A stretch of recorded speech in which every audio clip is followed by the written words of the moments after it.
Hvis du gerne vil teste, hvordan live-funktionen virker, så kan du faktisk sende live fra din egen profil. Hvis du ikke vil have, at dine venner kan se det, så kan du ændre privatlivsindstillingen, sådan at det kun er dig selv, der kan se den.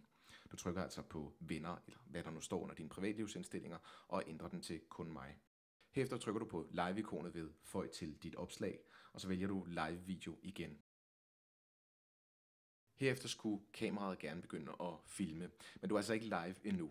For det første kan du vælge kameraets orientering op i højre hjørne. Det kan altså være, at du vil bruge front- eller bagkameraet. Du kan også give din livesending en titel. Når du sender live rigtigt, er det vigtigt, at du skriver, hvad du sender live om, men her kan du altså udelade det.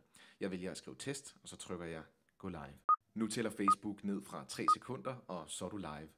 Afhængig af, hvornår du ser den her video, kan det være, at Facebook er gået væk fra det kvadratiske format og over til bred- og højformat.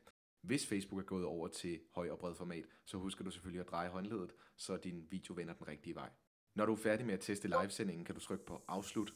Herefter slutter optagelsen, og du kan se den igennem.